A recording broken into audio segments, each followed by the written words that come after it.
ओम श्री गणेशाय नमः। जय माता दी। आइए सुनते हैं शीतला अष्टमी की यह कथा। एक बार शीतला माता ने सोचा कि चलो आज देखूं कि धरती पर मेरी पूजा कौन करता है, कौन मुझे मानता है। यही सोचकर शीतला माता धरती पर राजस्थान के डुगरी गांव में आई और देखा कि इस गांव में मेरा मंदिर नहीं है और ना ही मेरी पूजा होती है। माता शीतला गांव की गलियों में घूम रही थी। तभी एक मकान के ऊपर से किसी ने चावल का उबला पानी नीचे फेंका। वह उबलता पानी शीतला माता के ऊपर गिरा, जिससे शीतला माता के शरीर में फफोले पड़ गए। शीतला माता के पूरे शरीर में जलन होने लगी।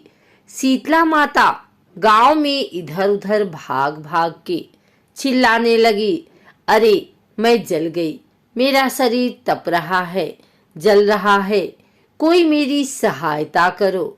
लेकिन उस गांव में किसी ने शीतला माता की सहायता नहीं की। वही अपने घर के बाहर एक कुम्हारन महिला बैठी थी। उस कुम्हारन ने देखा कि अरे यह बुढ़िया माई तो बहुत जल गई है, इसके पूरे शरीर में तपन है, इसके पूरे शरीर में फफोले पड़ गए हैं, यह तपन सहन नहीं कर पा रही है। तब उस कुम्हारन ने कहा, हे माँ, तू यहाँ आकर बैठ जा, मैं तेरे शरीर के ऊपर ठंडा पानी डालती हूँ। कुम्हारन ने उस बूढ़ी माई पर खूब ठंडा पानी डाला और बोली, हे माँ, मेरे घर में रात की बनी हुई राबड़ी रखी है, थोड़ा दही भी है, तू दही राबड़ी खा ले। जब बूढ़ी माई ने ठंडी ज्वार के आटे की राबड़ी और दही खाया तो उनके शरीर को ठंडक मिली।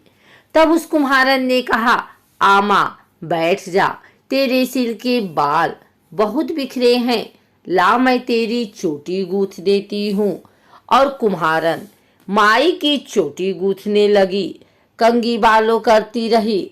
अचानक कुम्हारन की नजर उस बूढ़ी माई के सिर के पीछे पड़ी तो कुम्हारन ने देखा कि एक आंख बालों के अंदर छुपी है। यह देखकर वह कुम्हारन डर के मारे घबरा कर भागने लगी। तभी उस बूढ़ी माई ने कहा, रुक जा बेटी, तू डर मत, मैं कोई भूत प्रेत नहीं हूँ, मैं शीतला देवी हूँ। मैं तो इस धरती पर देखने आई थी कि मुझे कौन मानता है, कौन मेरी पूजा करता है। इतना कहकर माता चार भुजा वाली हीरे जवाहरात के आभूषण पहने, सिर पर स्वर्ण मुकुट धारण किए अपनी असली रूप में प्रकट हुई। माता के दर्शन कर कुम्हारन सोचने लगी कि अब मैं गरीब इन माता को कहाँ बिठाऊं। तब माता बोली, ही बेटी, तुम किस सोच में पड़ गई। तब उस कुम्हारन ने हाथ जोड़कर आंखों में आंसू बहते हुए कहा, हे माँ, मेरे घर में चारों तरफ दरिद्रता बिखरी हुई है, मैं आपको कहाँ बिठाऊं।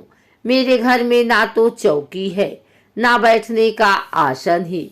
तब शीतला माता प्रसन्न होकर उस कुम्हारन के घर पर खड़े हुए गधे पर बैठकर एक हाथ में झाड़ू, दूसरे हाथ में डलिया लेकर उस कुम्हारन के घर की दरिद्रता को झाड़कर डलिया में भरकर फेंक दिया और उस कुम्हारन से कहा, हे बेटी, मैं तेरी सच्ची भक्ति से प्रसन्न हूँ, अब तुझे जो भी चाहिए मुझसे वरदान मांग ले। तब कुम्हारन ने हाथ जोड़कर कहा, हे माता, मेरी इच्छा है अब आप इसी डुगरी गांव में स्थापित होकर यहीं निवास करें और जिस प्रकार आपने मेरे घर की दरिद्रता को अपनी झाड़ू से साफ कर दिया, ऐसे ही आपको जो भी भक्त होली के बाद की सप्तमी को भक्ति भाव से पूजा कर अष्टमी के दिन आपको ठंडा जल, दही व बासी ठंडा भोजन चढ़ाए, उसके घर की दरिद्रता को दूर करना एवं आपकी पूजा करने वाली महिला का अखंड सुहाग रखना, उसकी गोद हमेशा हरी भरी रखना। साथ ही जो पुरुष शीतला अष्टमी को नाई के यहाँ बाल न कटवाए, धोबी को कपड़े धुलने ना दे और पुरुष भी आप पर ठंडा जल चढ़ाकर, नारियल फूल चढ़ाकर परिवार सहित ठंडा बासी भोजन करे, उसके काम धंधे व्यापार में कभी दरिद्रता न आए। तब माता बोली, तथास्तु। हे बेटी, जो तूने वरदान मांगे हैं मैं सब तुझे देती हूँ। हे बेटी, तुझे आशीर्वाद देती हूँ कि मेरी पूजा का मुख्य अधिकार इस धरती पर सिर्फ कुम्हार जाति का ही होगा। तभी उस दिन से डुगरी गांव में शीतला माता स्थापित हो गई और उस गांव का नाम हो गया सील की डुगरी। सील की डुगरी भारत का एकमात्र मुख्य मंदिर है। शीतला सप्तमी के दिन यहाँ बहुत विशाल मेला लगता है। शीतला माता की जय।